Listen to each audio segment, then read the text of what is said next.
Tonight on CTV News at 5. There's just such a huge amount of waste during the holiday season, right? With the wrapping paper and the tissue and the ribbon. Reduce your festive footprint. Timely tips to keep sustainability in mind this holiday season. So they put these together in hopes for folks to get out and to get vaccinated. Breaking barriers, African Nova Scotians are encouraged to get immunized. For us to be able to support these students, it would mean the world to us. And the Eagles Landing. Teachers and parents work together to create a place where everyone can play. It's a cold night ahead with the winds starting to ease up a bit. A risk of snow squalls continues for parts of Nova Scotia. Live from the Maritimes News Center, this is CTV News at 5. Good evening and welcome to CTV News at 5. I'm Maria Panopalis. Thanks for joining us. First at 5 tonight, Green Christmas. The holidays bring a lot of joy, but they can also leave behind a surprising amount of waste. Things like packaging, wrapping, and decorations can all pose a strain on the environment. But as CTV's Stephanie Seco shows us, there are a lot of ways to reduce your festive footprint. Hi, Steph. Hi, Maria. All it takes is a few simple swaps, really just pausing to look around your home to see what you have first before buying something like a new gift bag.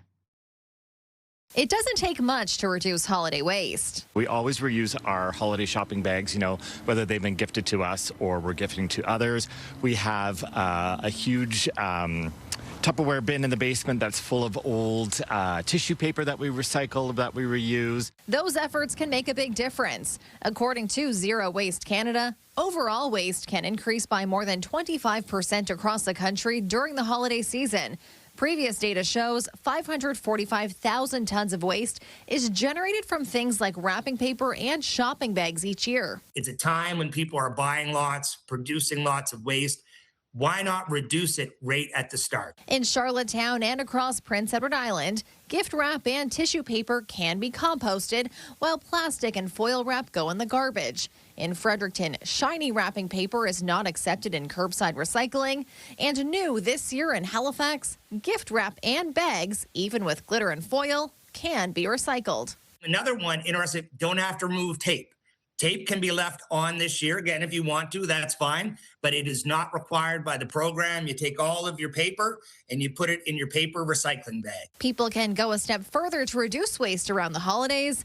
Instead of using wrapping paper, upcycle newspaper or magazines as gift wrap, wrap gifts in a tea towel, dishcloth, or scarf, use fabric scraps, reuse gift bags or tote bags, use newspaper or magazines as tissue paper, reuse tissue paper, and save ribbon and string scraps to make bows. There's lots of stuff around your home that you can use to wrap.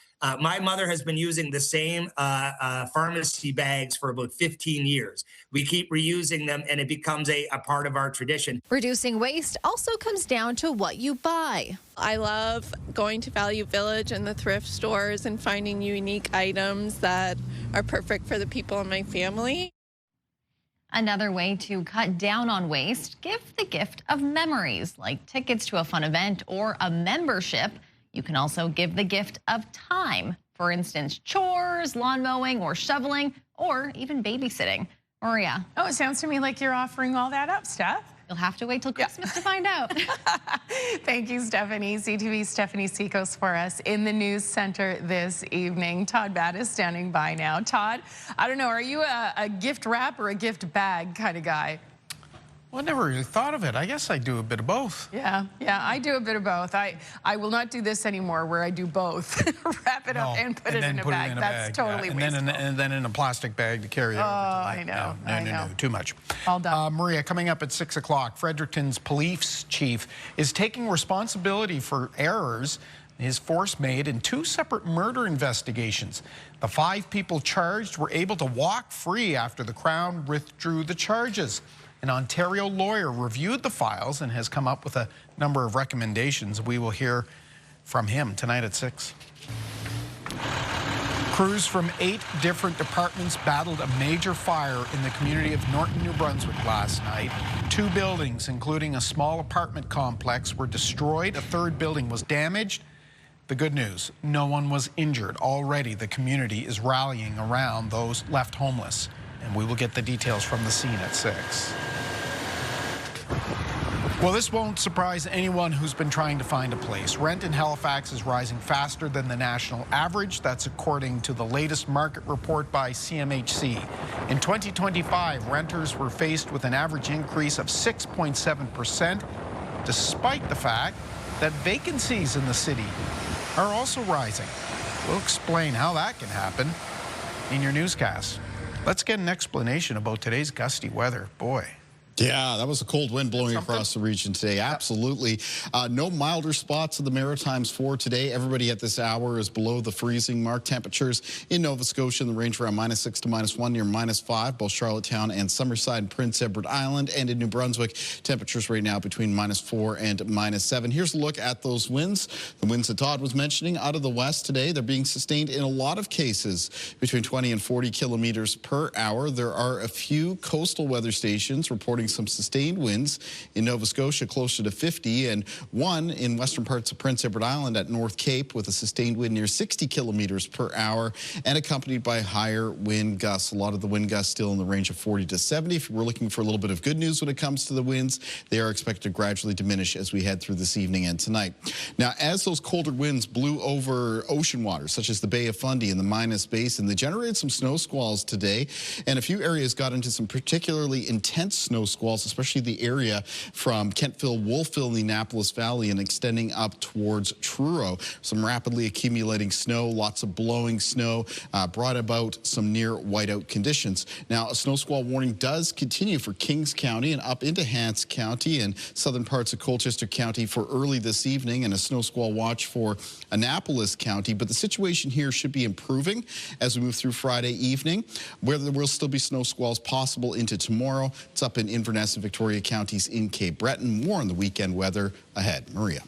Thank you, Kaylin. We've got a great contest to tell you about. CTV and Charm Diamond Centers want to help you give the gift of charm. You could win a $2,500 gift card to Charm Diamond Centers to help you express your love for that special someone. Pop the question with a stunning diamond, dazzle them with sapphire earrings, or present the perfect pendant to wear close to their heart. To enter, go to ctvatlantic.ca and follow the contest prompts or scan the QR code on your screen. The contest runs until Saturday. That's tomorrow at 5 p.m. and the winner will be announced on December 19th. A little charm goes a long way. Good luck, everybody. Still ahead, we will update the Christmas Daddies Telethon grand total, which just keeps on rising thanks to you. And coming up next, we're breaking barriers. Bringing it to them and meeting them where they're at gives them that sense of security and safety.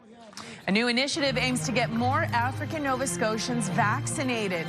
Immunization information next.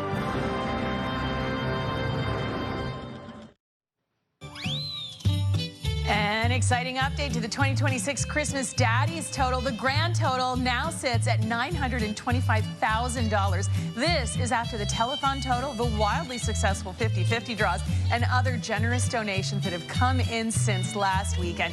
Pledges can be honored at RBC in the Maritimes and credit unions in Cape Breton, or you can visit the website christmasdaddies.org. What an incredible total. Thank you to everyone who contributed. Our next story now. Black health and wellness clinics are popping up in the region. As CTV's Vanessa Wright shows us, Black health and wellness clinics are helping to get the word out about vaccines. As COVID-19 and other viruses continue to circulate, an initiative has returned to get more African Nova Scotians vaccinated. Due to anti-Black racism, social and economic factors, Black people are more likely to be affected by those serious health conditions. So they put these together in hopes for folks to get out and to get vaccinated in a place that feels safe for them. The Black Health and Wellness Immunization Clinics, started by Nova Scotia Health, offers African Nova Scotians a chance to receive free vaccinations for COVID-19, influenza, shingles, and adult RSV. We know that young children and older adults, as well as anyone living with a compromised immune system, is at a higher risk from any of these viruses that are circulating. So it's really important for those patients to get vaccinated, but it's equally important for those in the community who don't fall into those categories to get vaccinated to help protect those around them. Well, an effort was made to have these clinics in communities with African Nova Scotian roots, including here at the Halifax North Memorial Public Library. Another clinic will be held at Emmanuel Baptist Church in Hammonds Plains. A lot of folks like to stay in their communities because that's where they feel safe, and traveling outside of that is kind of scary to certain people. So bringing it to them and meeting them where they're at gives them that sense of security and safety that they've been wanting. Part of the initiative aims to fight against stigmas and misinformation about the safety of vaccines. Breaking that stigma, educating folks on what the vaccinations are, and just to see how far we've come in healthcare to give them the safe space to do so. Both clinics in Halifax and Hammonds Plains will be open at 11 a.m. on Saturday. Vanessa Wright, CTV News, Halifax. Thank you, Vanessa. And those clinics are tomorrow, Saturday. All right, so here is something you do not see very often that should interest bird watchers around the Maritimes. It's like a meeting on the pitcher's mound. 8 blue jays stopped by for some sunflower seeds outside of a home in Shediac River, New Brunswick. That was yesterday. They're certainly not rare here in our region, but it's not often you see this many in one place, Kaylin. Almost enough blue jays to field a full baseball team. It's still too early for me. I can't enjoy the Blue Jays yet. Not yet. Although maybe with some more videos Too like soon. this, I can get over it. I mean, this is remarkable. So this was yesterday. Today, a different story. What a gusty day. Yeah, it was cold and windy across the Maritimes today, and it was beginning to look a little bit like Christmas here in the aptly named Frost Park in Yarmouth, Nova Scotia. I'm going to have more on the weekend weather coming up after the break.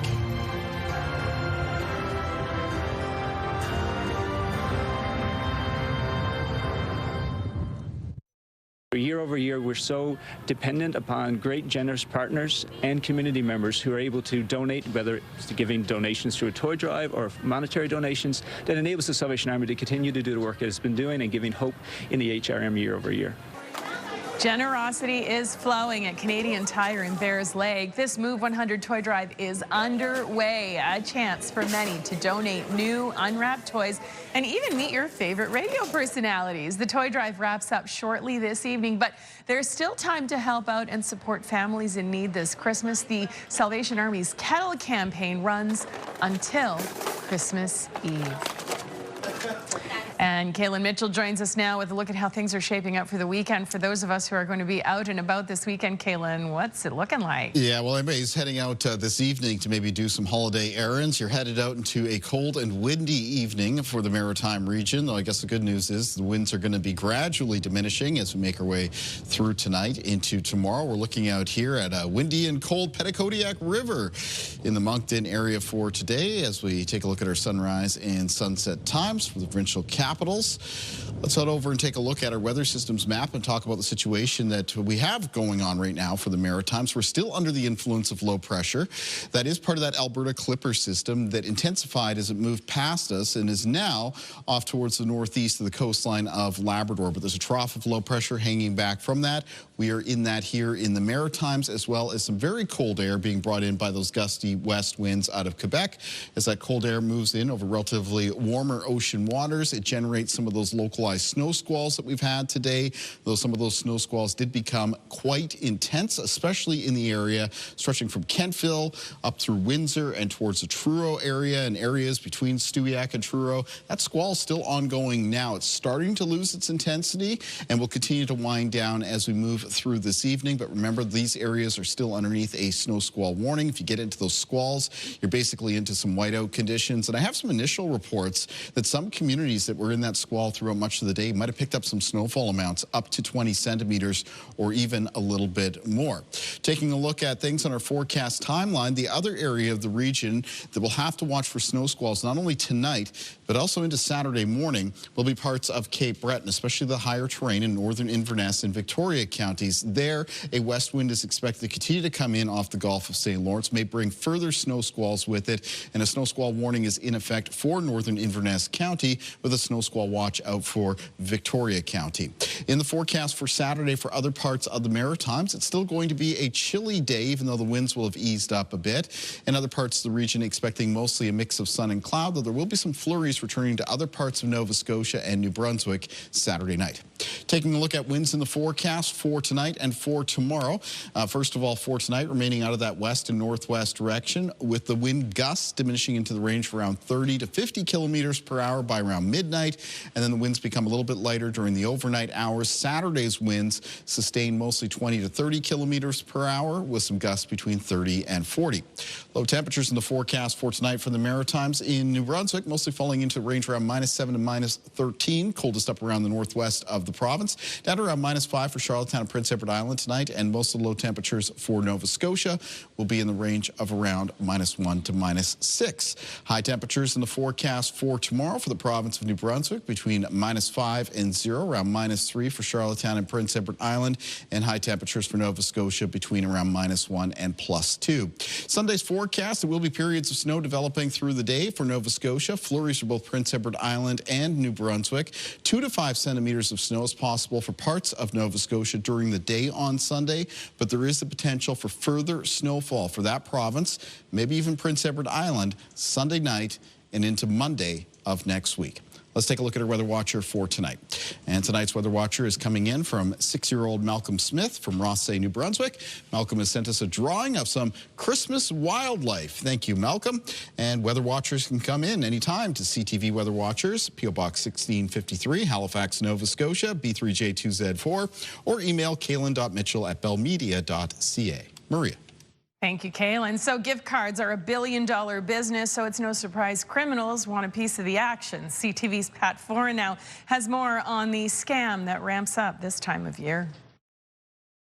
Gift cards are an easy way to show your appreciation for a family member or friend, but sometimes criminals are able to tamper with them and drain their balances before you get a chance to use them. It's very embarrassing. Very embarrassing. Peter and Elaine Terry of Toronto bought their good friend a gift card for the LCBO. He received it a month ago, but when he went to use the $100 gift card, it was empty. He called and said he'd been to the LCBO to use the gift card, and they told him it had a zero balance. The Terrys purchased the gift card at Shoppers Drug Mart and weren't sure why there was a problem. What followed was almost a month of being bounced back and forth between Shoppers and the LCBO, with neither side offering a refund. I think Shoppers should reimburse you your money because you paid for it there. Gift card fraud can take different forms, but generally criminals go to a store, copy the card number and bar activation code, then reseal the package. They may also place fake barcode stickers on the cards. When the card is activated, money that's added goes to the scammer instead of the gift card holder. Always inspect gift card packaging carefully. You want to avoid getting cards that may have been tampered with, and one way to do that is look for ones that have more secure packaging or are perhaps behind the counter. When CTV News reached out to Shoppers, its parent company Loblaw said, "Our teams are trained to recognize tampering and other fraudulent situations involving gift cards, doing their best to intercept suspicious transactions before purchase." That said, we understand this is a frustrating experience for customers. Loblaw made it right with the Terrys in record time, giving them back $100 cash. We got our money back, Pat, after we spoke with you yesterday within 2.5 hours, thanks to you and CTV. Pat Foran, CTV News. Thank you, Pat. All right, here's a preview of our final story of the evening. I'm Derek Hagan in Riverview, New Brunswick. Coming up on CTV News at 5, I'm going to tell you about a group of teachers and parents who are trying to raise enough money for an all-inclusive playground so that all of the kids here at Riverview East have a place to play. That story is coming up. The Halifax Thunderbirds are on the road, but you can catch the game live on CTV2 and Crave. Get ready to feel the thunder. Just tune in Saturday at 8 p.m. when the Thunderbirds visit the Buffalo Bandits. Go Thunderbirds, go. All right, so a group of parents and teachers in Riverview, New Brunswick have teamed up to get a new playground built so that the kids can play at once in the same spot. CTV's Derek Haggett has more on the Eagles Landing. Staff and parents at Riverview East get a little emotional when they think about some of the kids who can't use the school's playground. A handful of the students who use wheelchairs or walkers can't be with their friends because the playground is a bit rocky and uneven. During breaks, some of those kids walk or wheel around the adjacent bus loop, and that's heartbreaking to staff. It looks like most of the kids going out to our playground and some kids going out to the bus loop, and it looks lonely. A committee has been formed to raise money to build the Eagles Landing, a new inclusive playground right next to the current one. Our playground is a nice playground, but if we don't have something for everyone to do, then we're not doing our job. Playgrounds are not part of the school design when built, and each school community must raise money to get their own. One parent who saw 2 girls in the bus loop felt compelled to raise as much as he could.